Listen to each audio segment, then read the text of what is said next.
Here we have the Range Rover Sport. This is an SD V6. It costs £75,000. Got a 3-litre V6 turbo diesel engine with the ZF 8-speed automatic gearbox.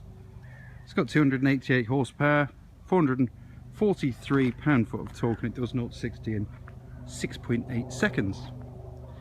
Kind of more importantly, it returns 37.7 miles per gallon and emits 199 grams per kilometre, sorry, of CO2, and it weighs 2,144 kilograms. Now this one's painted in Scotia grey.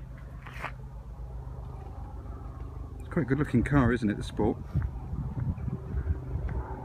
I've shown a few people photos of this, and two people that own one thought it was an Evoque, which it's not. It costs twice as much as an Evoque, about 10 grand less than a Range Rover itself. I've driven a Range Rover fairly extensively. I've driven the Sport fairly extensively.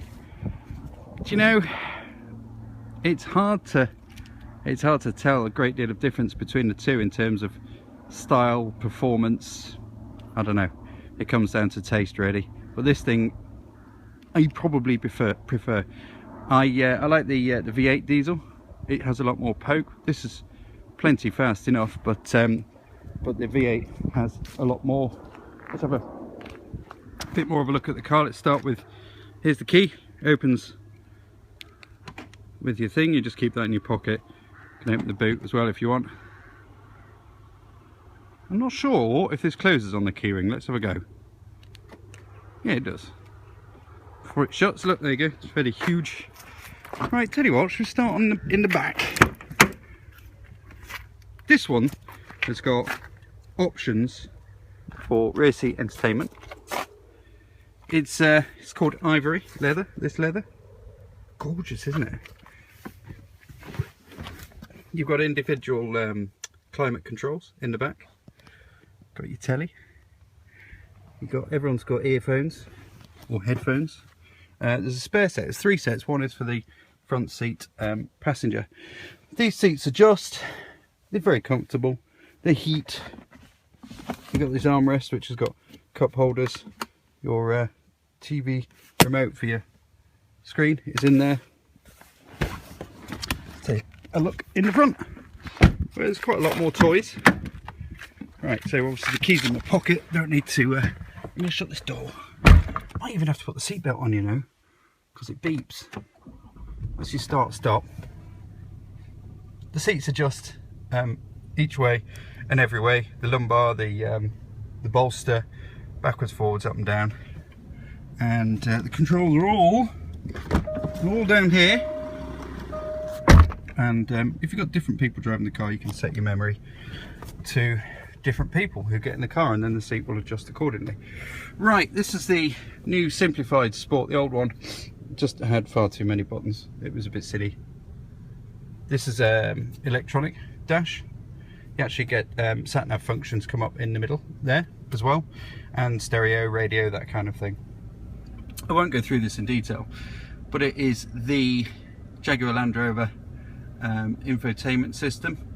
Something that is quite nice is if you press this button here, this is your seats, and you can set your seats hot or cold. You can cool them. There you go. I'm not going to do that because it's the winter and that'd be silly. But you can also do the same for the rear seats. Isn't that nice? So your climate controls are here. Gearbox, 8-speed ZF. Your various off-road functions are here. Just leave everything on automatic, to be honest. It's a 75 grand car. Not really going to take it off-road that often. Got electronic parking brake here. You can hide away the cup holders. You can have wood veneer instead of this kind of aluminium stuff if you want. Under here you've got your 12 volt and your USB. And under there is a fridge, which I can confirm is really cold. So it's great for long journeys.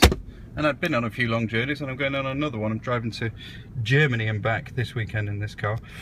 It returns about, let's go back outside again. It returns about 30 to the gallon on shortish trips. I expect I'll probably get about 35 on longer motorway trips. I like the Sport. On the road, the ride is serene. It's very comfortable, but it is also quite sporty. It's got lots of poke. The way it goes around corners belies its size and weight. It really is quite good. The steering does have a modicum of feel about it, and you can properly barrel round. There's a Q5. You can properly barrel round corners in this. It's light years better than the old Sport in terms of looks, performance, just everything. The old Sport I didn't particularly like. The old Range Rover was quite nice, but the Sport, which was based on the Discovery, wasn't so much. This Range Rover Sport is based on the Range Rover, so it's aluminium. So it's, off the top of my head, 350 kilos lighter than the old Sport, which affects it positively in every way, really. So that is the 75,000 Range Rover Sport SD V6. This is actually an Autobiography, and it's fantastic.